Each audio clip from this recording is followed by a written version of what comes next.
Lovely. Well, welcome to today's webinar, and thank you so much for joining us. My name's Catherine Solomon, and I'll be hosting today's session where we'll be exploring practical approaches to early identification of special educational needs, thinking specifically around learners who use English as an additional language. So we are going to spend today thinking about some of the key challenges that we know schools face in this area, as well as thinking about some of the practical strategies to support more accurate and confident identification, as well as sort of that information gathering process that we know is so important. So I'm really delighted to introduce two of our speakers today. So we have Ludovica Serratrici, Professor of Multilingualism and Inclusive Education at the University of Oxford.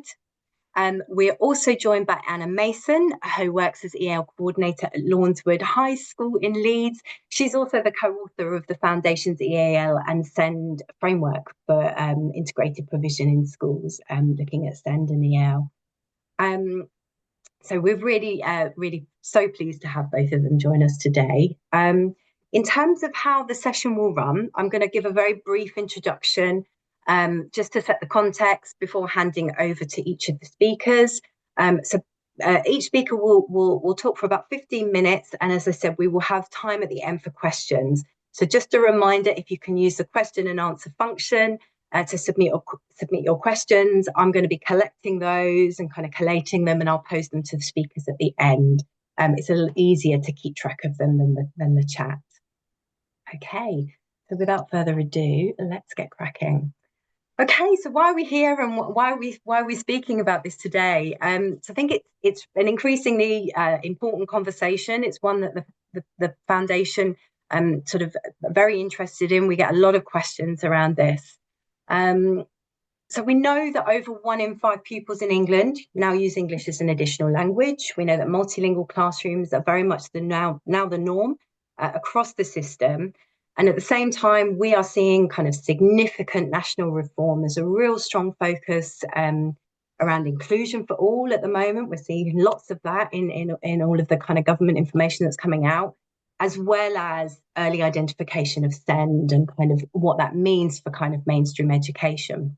So the foundation, we really welcome the ambition, particularly around inclusion. But whether or not it's realised in practice, I think will depend in part how well the system works for multilingual learners, because they make up a significant proportion of our learners. Many of the schools we work with, 95% of their cohort use English as an additional language. So it's really important that they're part of that kind of national conversation and considered within these wider reforms. So we know that EAL is not a special educational need, but as in all learner populations, there are multilingual learners who do have SEND. I think the latest estimates indicate that that's approximately 270,000 children in schools in England. We know this is likely an undercount. Identification is much more complex, where you're thinking where language is going to be a factor. I think particularly if you're thinking about those arriving later into the school system who've may have experienced disrupted schooling, or where there's limited prior information. We know there are issues around kind of mobility and particularly dispersal for some learners using EAL, which means identification can be quite tricky.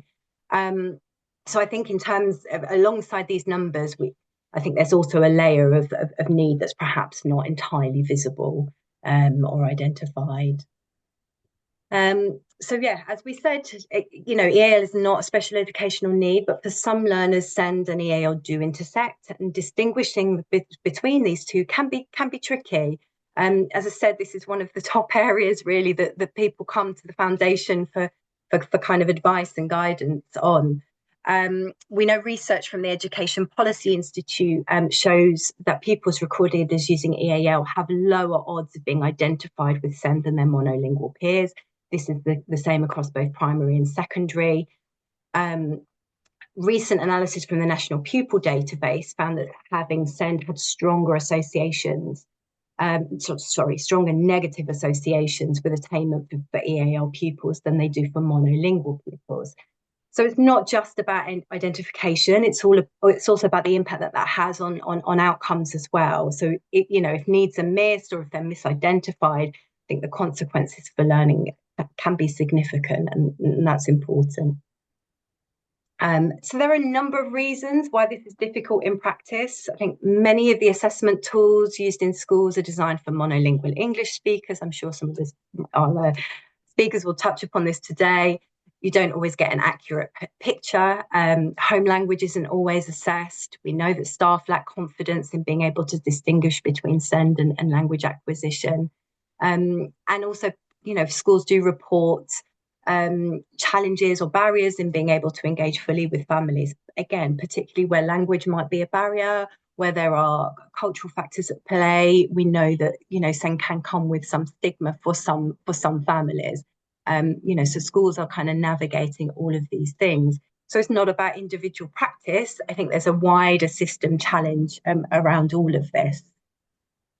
So I think today, sort of getting this right, I think we're thinking about kind of consistent and confident identification, trying to reduce misdiagnosis, avoiding overlooked needs, and really enabling our learners, our multilingual learners, to fully access the curriculum and thrive within school. We want to improve outcomes for this group, and turn ambitions for inclusion into a reality. So I think ultimately that starts with practice, and that's why we're here today. There is also an opportunity to influence the wider system. I'm sure many of you are aware there is a consultation out at the moment, a government consultation, looking at SEND reform. The foundation will be responding to this and really thinking about multilingual learners and what that means for them. So if you have got time and you are interested, I'd encourage you to look at that as well, so we're able to think about that kind of wider system change as well as the practical side of things. So that is plenty from me. I'm very pleased to introduce our first speaker, Professor Ludovica Ceretrici. So Ludovica's research examines how children acquire and use multiple languages, with a particular focus on interaction between bilingualism, language development, and educational outcomes. She has extensive expertise in EAL and its overlap with SEND, contributing to research and practice. She works closely with schools and speech and language therapists to promote evidence-based approaches that support multilingual learners, ensuring equitable access to the curriculum, improved language and literacy development across diverse educational contexts. And we are absolutely delighted to have her here today. And I am going to stop sharing and talking. Thanks so much, Ludovica. Thank you so much, Catherine. So I'm going to start sharing now.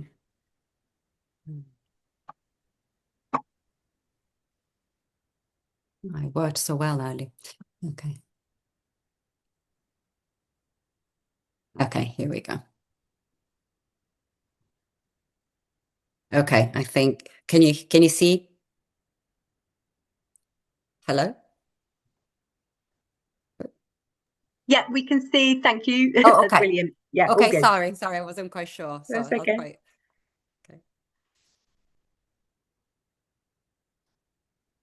Okay, great. Thank you so much. All right, I'm going to start.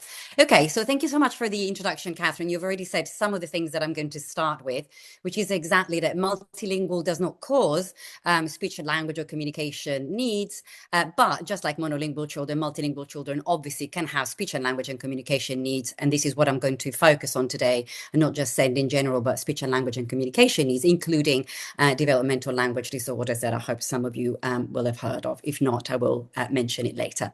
So clearly avoiding both under-identification of children who need to be seen, for example, by a speech and language therapist, or over-identification, so children that don't actually need to see a speech and language therapist, is really, really important. As you will all know, because I'm sure because of your own experience as EAL teachers or coordinators, you will know multilingual speakers are an extremely heterogeneous population, and there are many different ways in which one can become multilingual, or also to some extent lose a heritage language, right? So we can have first or second generation speakers, more recent arrivals or children that were born here. Some children may have 2 or more languages at home. Some children have got like a home language and versus English as a societal language. language. They will also different in the extent to which they are also biliterate, in addition to being bilingual. Some children might go to complementary schools that also learn to read and write in another language. And then, of course, families will differ in the way in which they foster maintenance of the heritage language, as opposed to maybe going for a more English-only approach. And there is also a thing called language attrition. So languages, if they're not used, also suffer. So we'll come back to what language attrition might mean for the identification of speech and language communication needs in multilingual children. So how are multilingual children different? I mean, I will say some things that will be potentially obvious to you, but it is important to remember that their exposure and use of English is not 100% of their time like it is for monolingual children. It is a self-evident truth, but it's important to remember.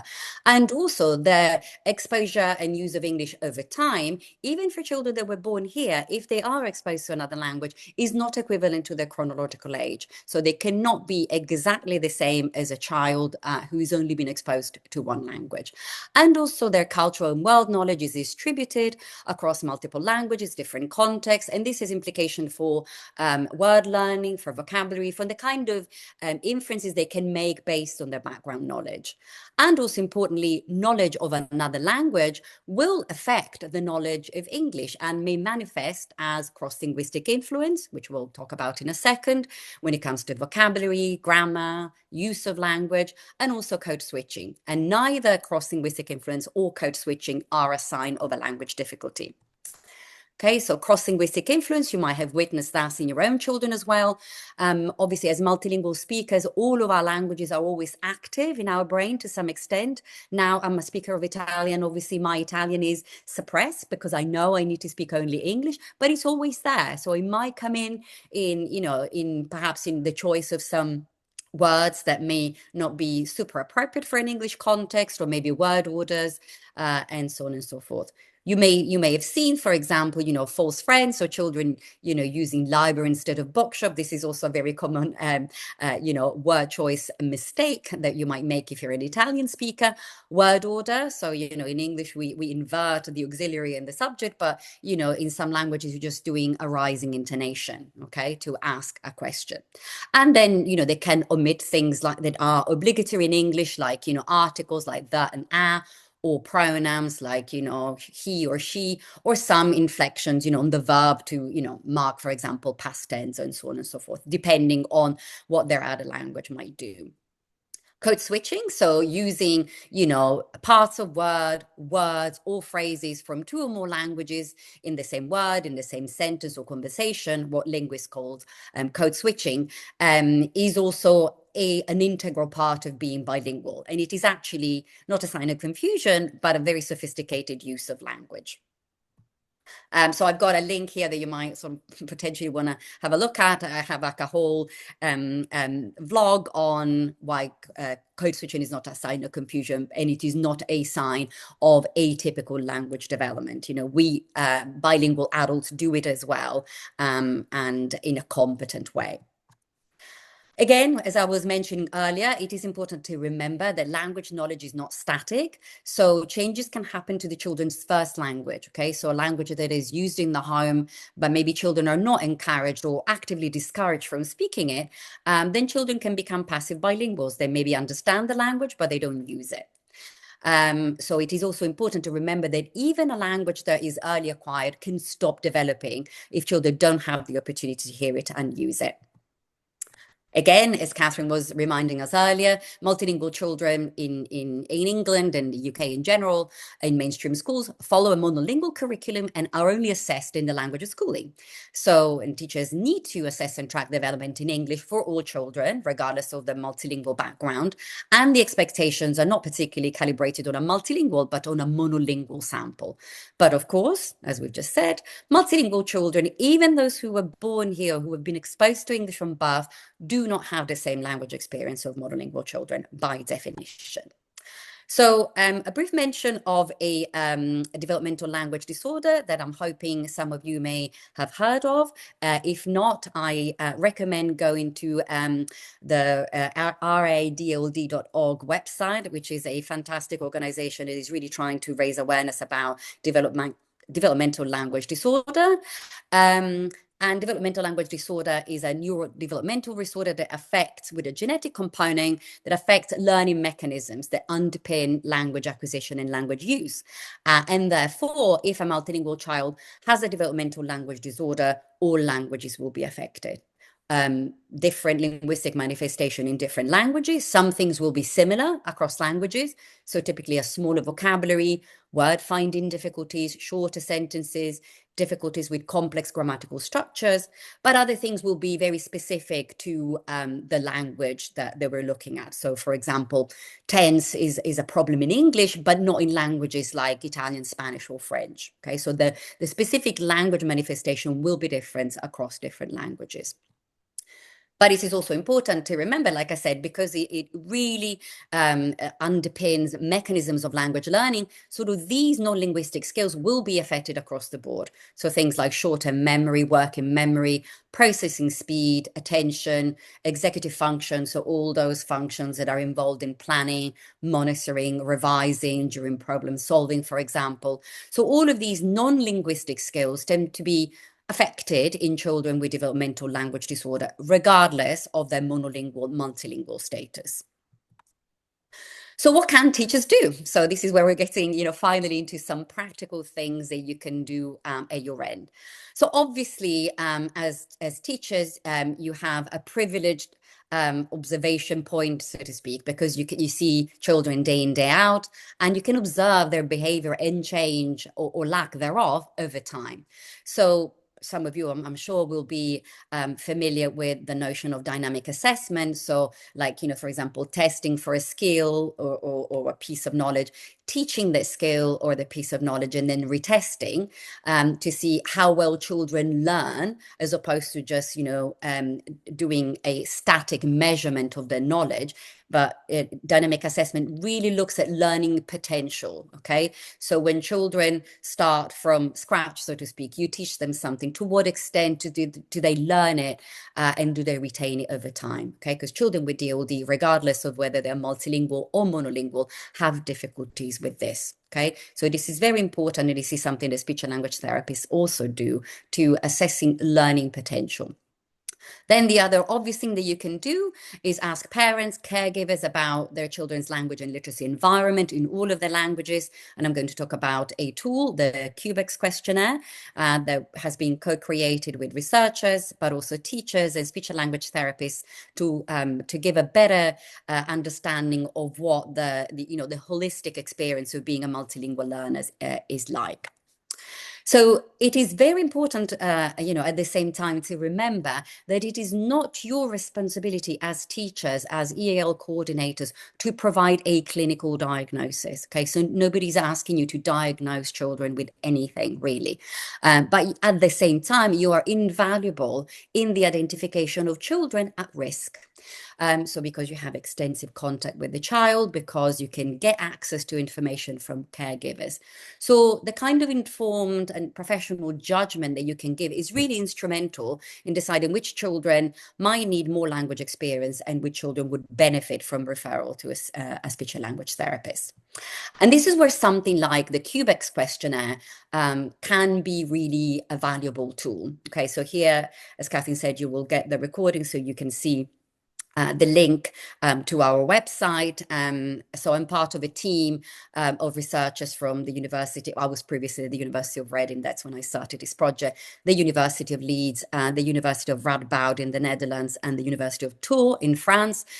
So we were funded by the Economic and Social Research Council to develop this tool, like I said, with researchers, speech and language therapists, and teachers.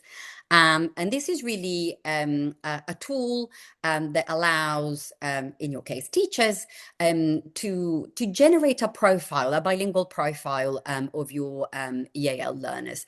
So it automatically calculates measures of language development and language exposure and use. And more importantly, it will generate a report at the end that flags children that are at risk for developmental language disorder, so speech and language and communication needs. So if you go to the website, you will find a lot of useful information. I'm always very happy to answer any questions, very happy as well to give people a run through. As you will see, the tool is not just available in English, but at the moment in 33 languages, coming soon 2 more languages. We're always very open if somebody approaches us to do an adaptation and translation in yet more community languages. We have a caregiver version, but also a child version. So children that have got enough language and literacy skills. So, and then children, roughly from the age of 12, 13, so maybe more suitable for children in secondary school, can also do the questionnaire themselves. So you can get information from them directly. But for younger children, obviously, be through the parents. So there are 7 different modules that ask about different aspects of the multilingual experience, as you will see here. I don't have time, like I said, to go into any detail, but again, happy to answer questions about this. So you create the questionnaire, you customize, you pick and choose the module that you want. There are some that are 3 that are obligatory, but you can add others if you're interested. You distribute the link online, and then you can also, we've also helped parents to go through the questionnaire. You can sit with them and do it together. And then you download all the data. But also, more importantly, this is very small, but I'm going to go through the various parts in the next slides, the report. So once you've done the questionnaire online, it automatically generates a report. So this report will give you a snapshot, some demographic information, as you will see here. But more importantly, will give you a really, really detailed snapshot of exposure and use of, in this case, 2 languages. The questionnaire can cope with up to 3 languages. So where the child uses and hears the 2 languages in different contexts. Okay, so you really get a good picture of what happens at home, in the local community, at school, obviously, where you probably have a bit more of an idea yourselves, but also during the holidays. And then you've got a measure of richness of language experience, which is like a composite measure that feeds into things like language and literacy activities across the 2 languages. So you have it for both the heritage and the home language. And then finally, because we also ask parents about whether they were ever concerned about the child's language development in their younger years, but also we ask about their perceived proficiency in speaking, listening, reading and writing if applicable, obviously, you will see that all important a red flag score. So as you can see, 0 is absolutely no concern. And the lower down the scale, the negative scale, the more likely it is that you might want to flag this child to a speech and language therapist. All of this has been validated by published literature that I can refer to if anybody's interested. And just to conclude, this is my last slide. So our team's mission really is to make this questionnaire as accessible and as useful as possible to teachers and speech and language therapists, because we really believe it's a very useful tool to triage children, not to diagnose anyone with anything, but to flag those children that would benefit from a clinical assessment.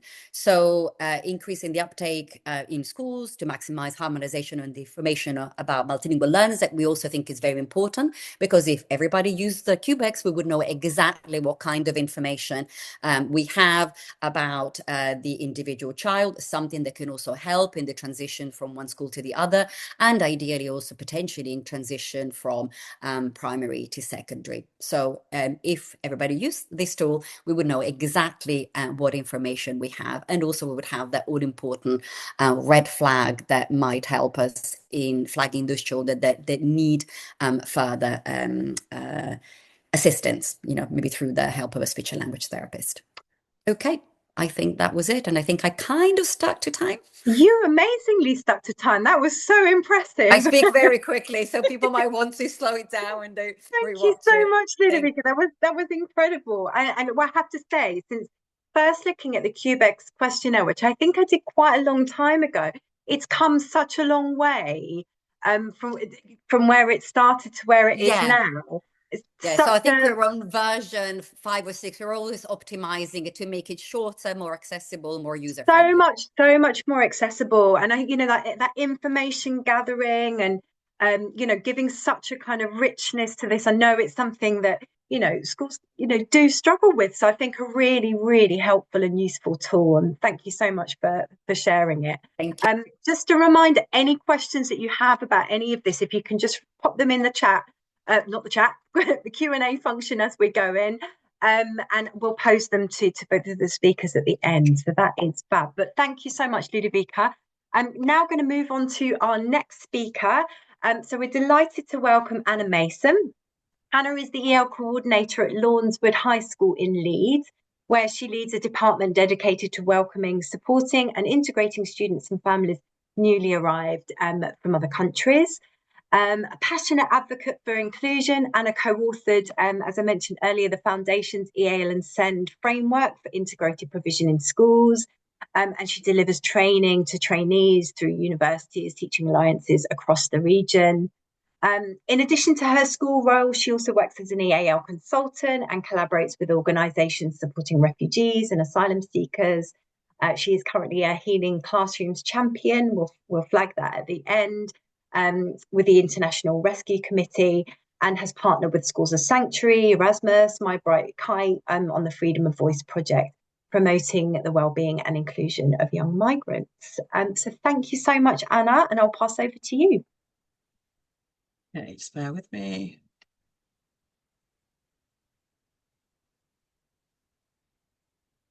Okay, hopefully that's up there all sorted. Afternoon. Yeah, as my role as consultant, I'm already being contacted by schools who maybe don't have the provision that some of us have with EAL expertise and coordinators. So I think it's good that inclusion and language development is being much more visible now for sort of Ofsted inspections. Schools really need to be able to identify and build meaningful profiles for their EAL learners. And without accurately identifying the needs of each EAL learner, responsive teaching isn't possible. To do this, we need to make sure we've got a strong EAL assessment and admissions process. And Ofsted are going to want to see this inclusive teaching in the mainstream classroom. For this session, I'm really going to look at practical ways to ensure that schools are building full EAL profiles that help students to belong, to feel safe and to thrive. I'm going to look at what building a full profile looks like, working with families and pupil voice, and finally sort of developing staff confidence and expertise around EAL. Many of us on here have EAL expertise. Many schools aren't lucky enough to have that. And it's how we encourage our leadership and our teachers to sort of embrace and make these changes that are needed to make teaching and learning more accessible. Just bear with me. Oh, sorry. Okay, so what do we mean by knowing the learner? So learning profiles need to go beyond just assessing a pupil's language proficiency. We need to know more. All schools vary in the composition of their EAL population, and each individual learner has a different background and need. And what we need to do, we make sure that we go deeper. How well does your school know its EAL learners?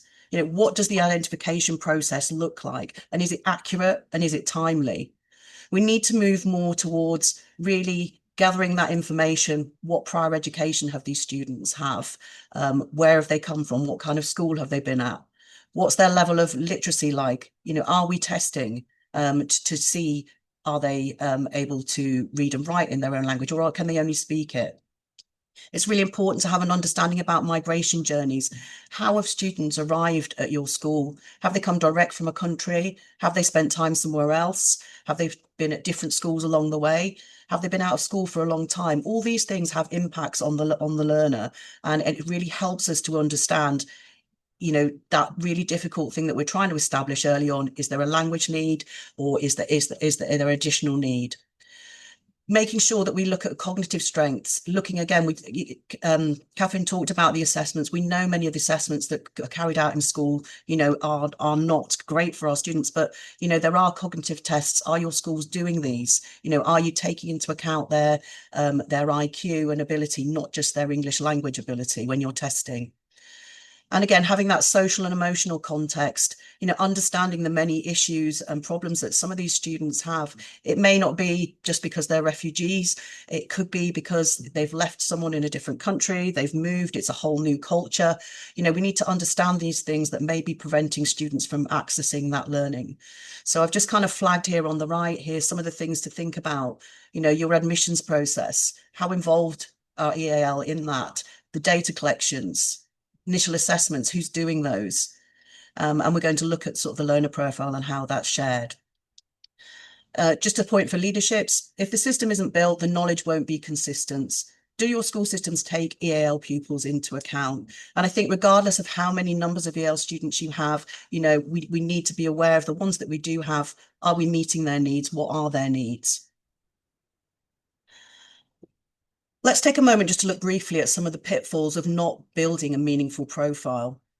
If we don't build a detailed profile, needs are going to be misidentified.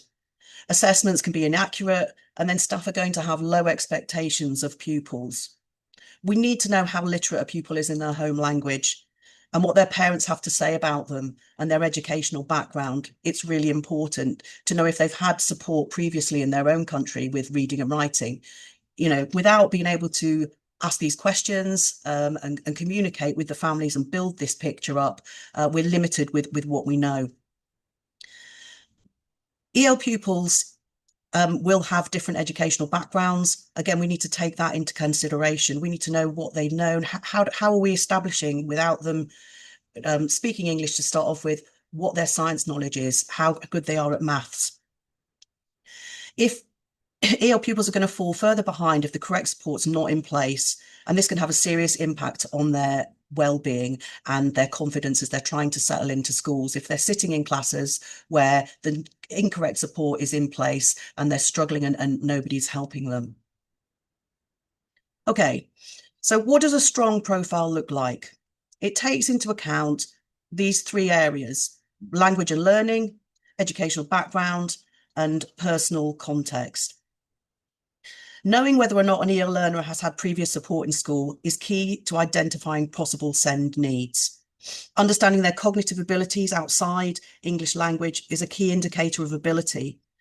And recognising the gaps in schooling and refugee trauma background help to build a learner profile that can be understood and the teaching can be adapted accordingly.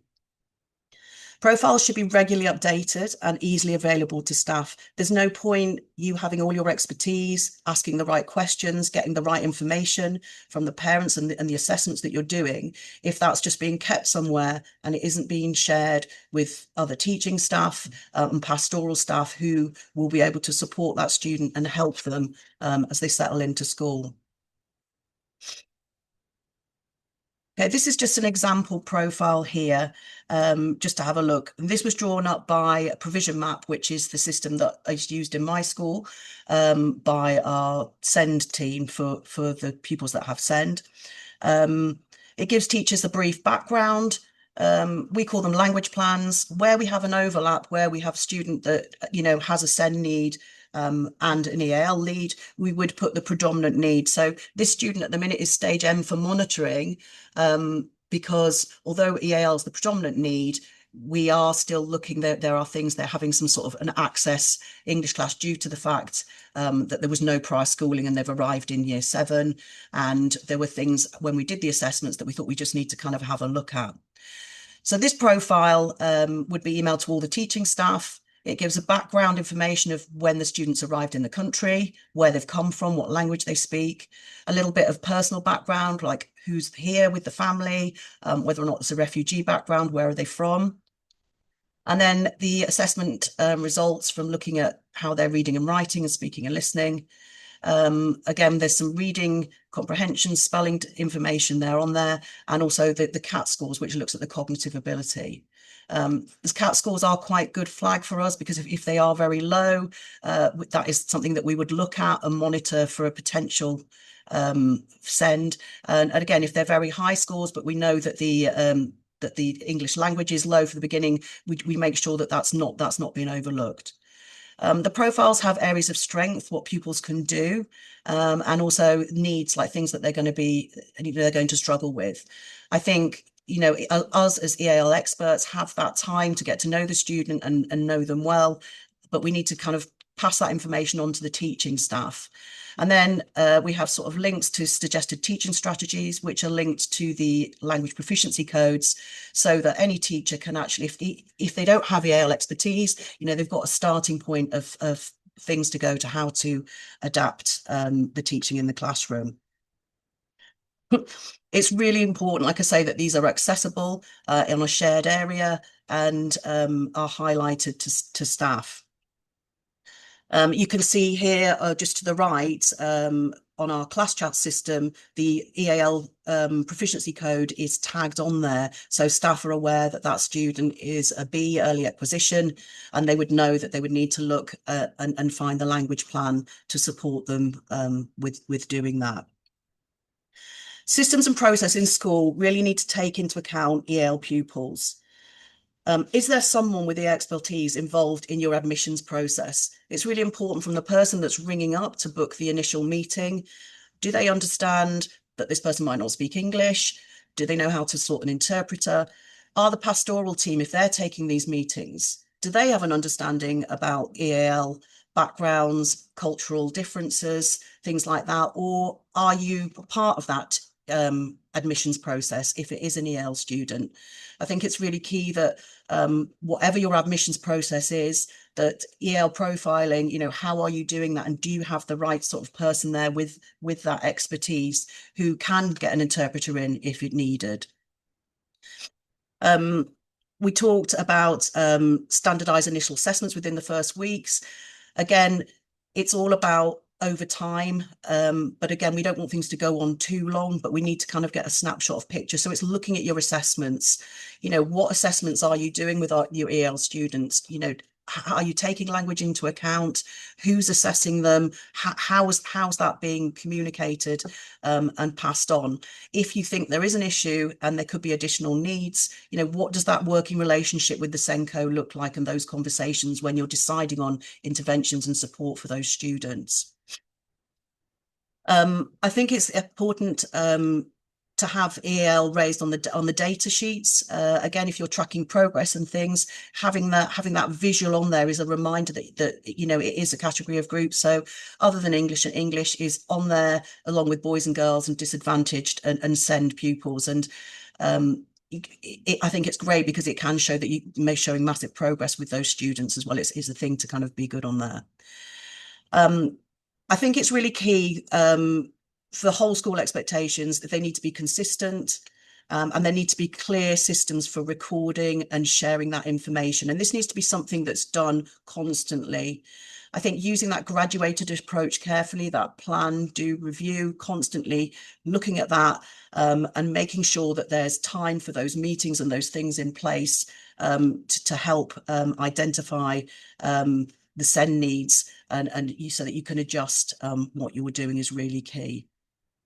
Again, QA processes, when you're going around and your SLT are going around looking, you know, are they looking to see if teachers are using these plans? You know, are they looking for these adjustments being done in the classroom? Is that something? Because there's no point, I say, having these profiles if it's not being followed up.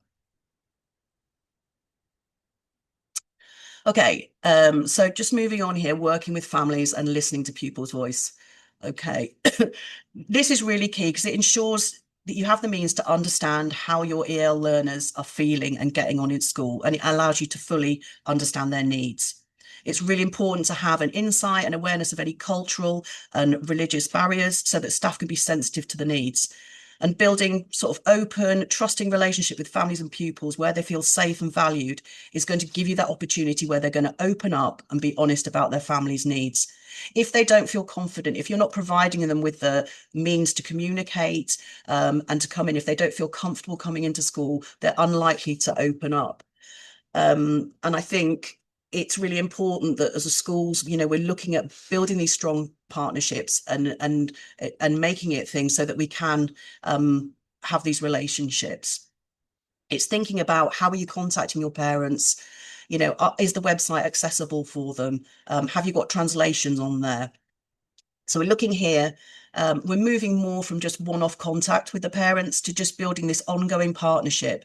So whether they've joined mid-year, whether it's at a transition stage, what are you doing? How are you thinking about your EAL parents and how they can access your meetings at school? Do you have staff with EAL expertise? Are you employing, does your school employ people that have multilingual staff? I mentioned there about the websites and the letters home. What are you doing if there isn't any English at home? How are you communicating what you need to get home? I think again, speaking to the pupil, it's really key that when they start and they haven't got that language acquisition, have you got things in place? Do you have peer mentors? Have you got people that can talk to them so that they can express to you how they're feeling, how they're getting on, how they're finding the lessons? So I think family insight is really essential in distinguishing language acquisition versus learning difficulty. And I think there are many ways that schools can always, I'm always looking to improve what we do. There's always more that we can be doing to make sure that these parents feel comfortable and safe to, come into school and really share and open up. I just wanted to share, and it's a little bit different. It's a bit like, wow, bright out there, but I thought, and 1 second, and we might all be dropping off because it's been a long day. But yeah, so this is what I really think that successful school pupil parent relationships look like.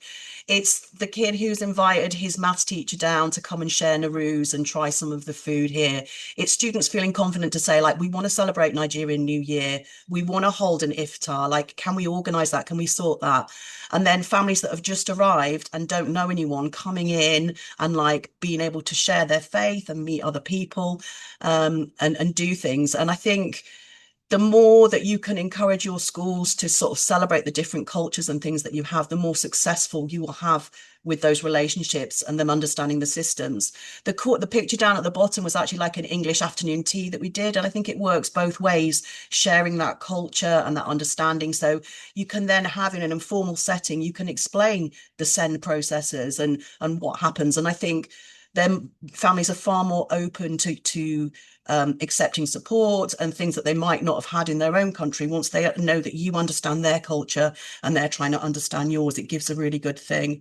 Simple things by just sort of having Arabic coffee, say, and tea and biscuits from around the world at your open evening.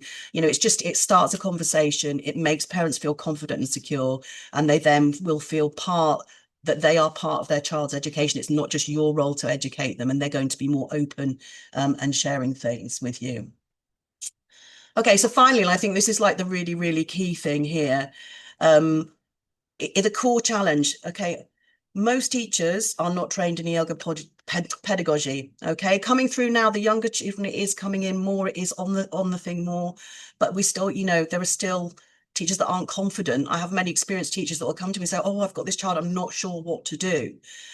And I think we need to make sure that we are training our teaching staff in the basics of second language acquisition, making sure that staff understand the difference between a language need and a learning difficulty, and making sure that they understand these practical strategies for inclusive, high quality teaching. Many of the strategies that are good for EAL learners are good for all learners. We know that. It's about building vocabulary, it's about scaffolding and structure.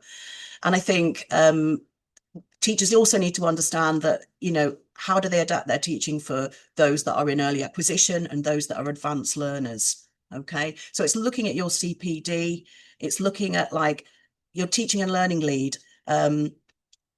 Have they got EAL on their agenda? Is that built into the whole school training for that year? It's encouraging teachers to understand that graduated response that we talked about earlier, assess, plan, do, review, constantly going back to it. What I found successful is working with a particular department where they really want to try and embrace it, like geography, for example, where it's very vocab heavy. We worked with a lot of their schemes of learning to build in specifically teaching vocabulary, structuring prompts to help with reading and writing to a higher level. So it's finding departments that want to kind of do it and that will model it for other departments to really make sure that although you've got great EAL provision, you want to see that in every class, whether that's maths or science. You want to make sure that your staff are confident. And I think it's key, if the more confident they are about EAL, the more they're going to realise where there is a learning need when it's something more. And I can't express enough how collaborating with your Senko is really, really key to be able to share. We meet half-termly, and we have like a provision review where, again, we can regularly discuss with the heads of departments children that we're concerned about who are maybe not making progress, and make sure that if we need to put tests in place to see if there are additional needs, that happens. And as we talked before, and as Ludwika mentioned, it's evidence over time, not snapshots. I feel like we've all spoke really, really quickly. It's like we've got so much to get in 15 minutes, so I'm sorry for rushing. So just to round up there, to say that EAL provision is not about creating parallel systems. It's about strengthening mainstream practice to have precise, informed understanding of each learner.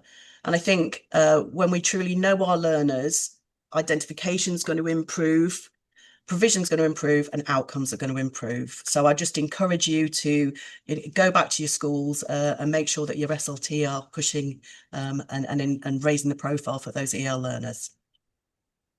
Fabulous. Thank you so much, Anna. So much packed into that. My goodness me.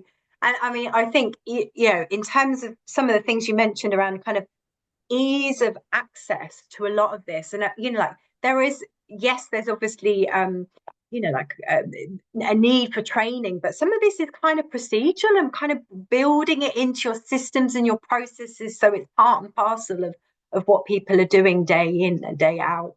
A big flag to the framework that Anna worked on, you know, with the Bell Foundation. There's lots of really great information in there, and I think particularly the relationship between the Senko and the EAL coordinator, and what, you know, how you can really kind of build that relationship and ensure that it's, you know, that you yeah, all of that information is shared.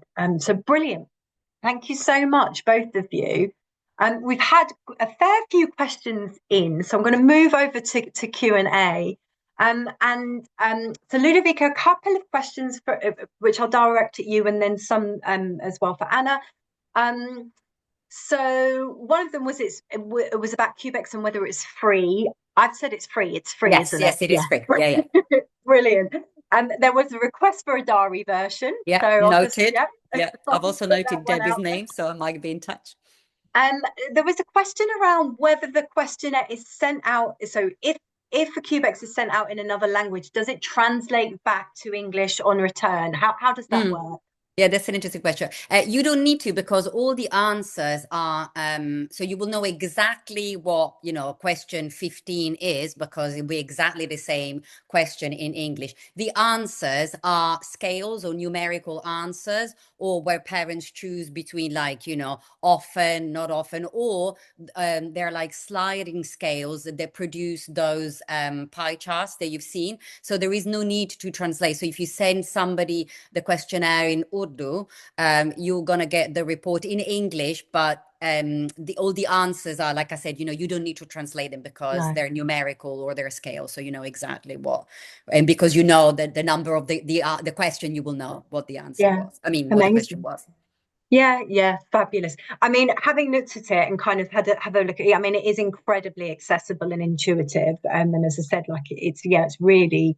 Yeah, because we also tried also not to ask people to do maths in their head, or if, you know, when you ask people, you know, what proportion of the time, what percentage of the time do you speak English or your other language? And sometimes people don't even know what a percentage means. So that's a slider that people move around, and then, you know, the pie chart sort of becomes bigger or smaller. So there's like an immediate visual feedback. So that's very intuitive, like you said. Yeah.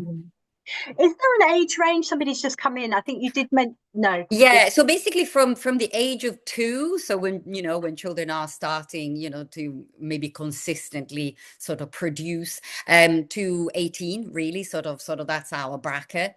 There are some, if people, and that wouldn't be your case because obviously you'll be looking at primary, secondary school age children. For infants, there are maybe other tools that are more suitable, but for your age range, from early years onwards, it's appropriate.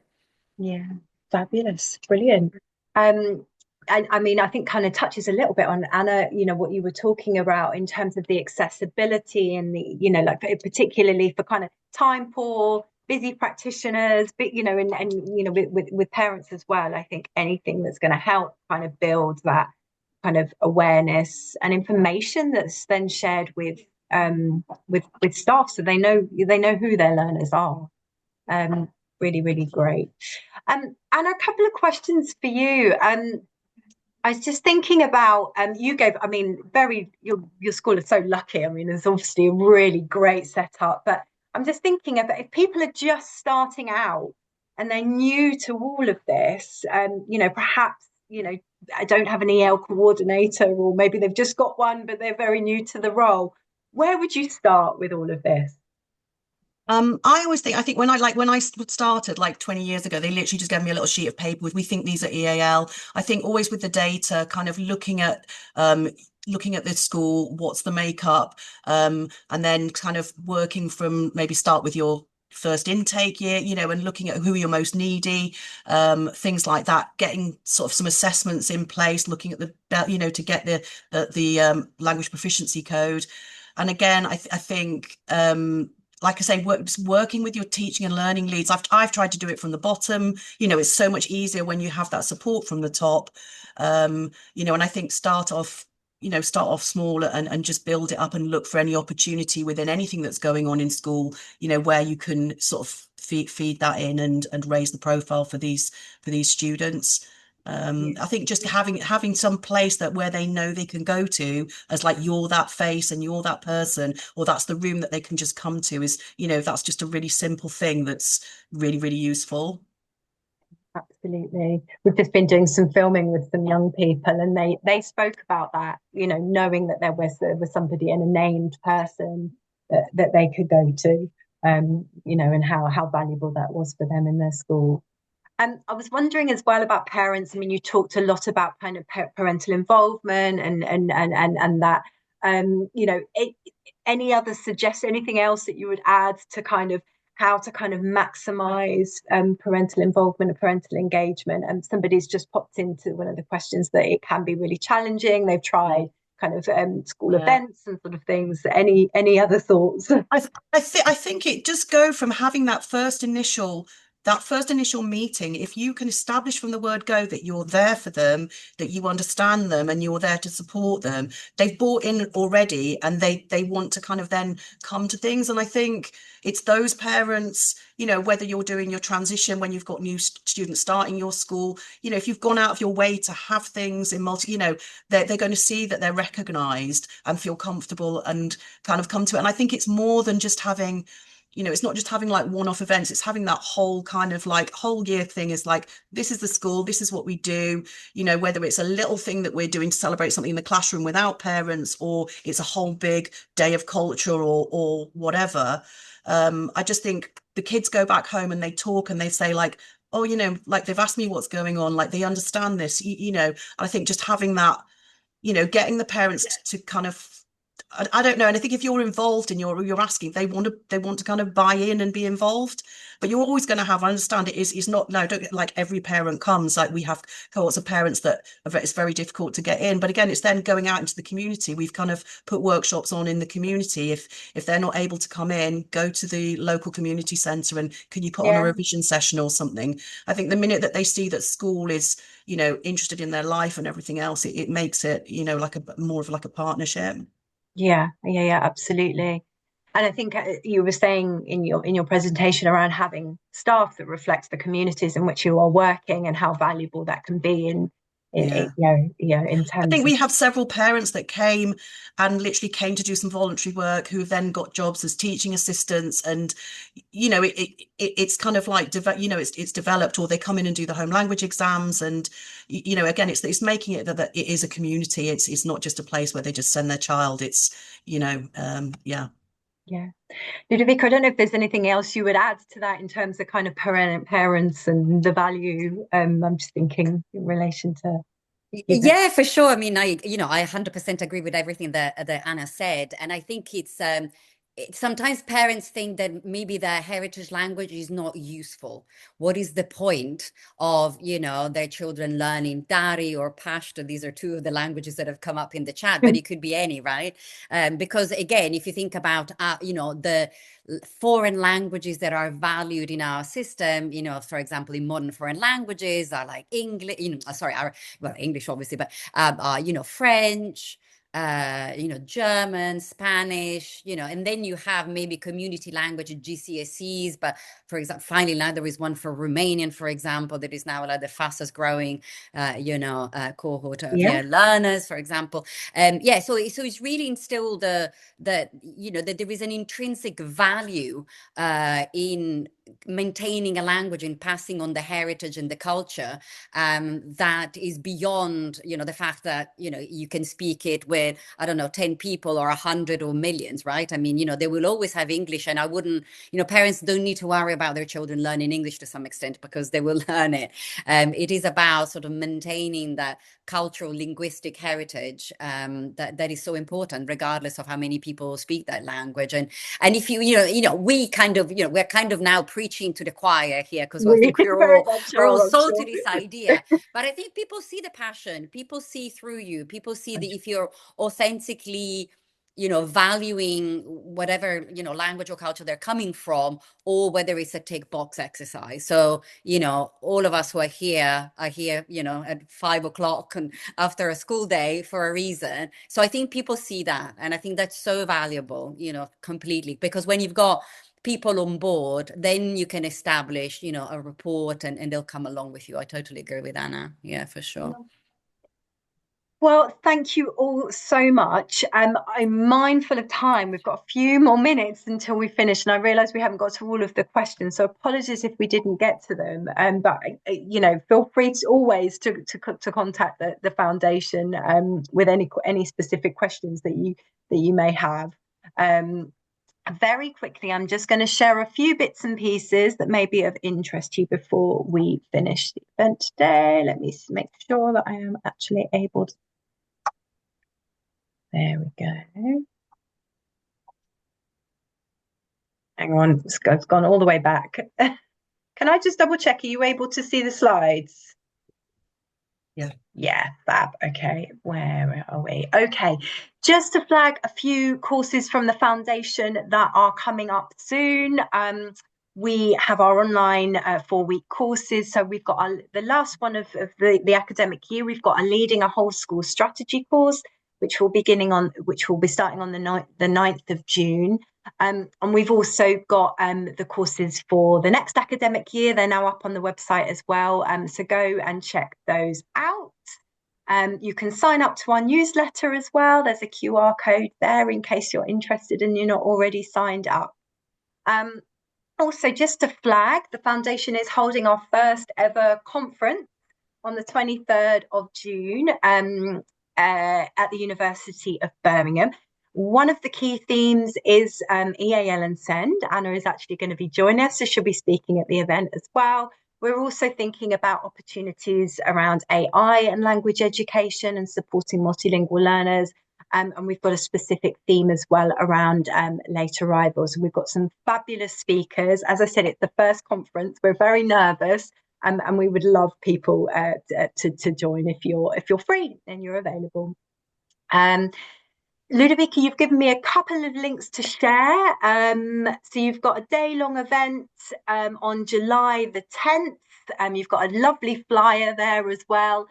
So EAL, Understanding Evidence for Policy and Practice. So these are all University of Oxford events. And there's a link there. Hopefully, Lizzie will have shared that as well in the chat. So do go and check that out. You've also got the diploma in EAL as well. So you've got a part-time online course specifically designed for in-service educators. And again, you've got the link there. So do go and check those out. Anna mentioned Healing Classrooms. I've been on the Healing Classrooms courses. I can't recommend them enough. They're fantastic. Really talks to much of what Anna had touched upon today.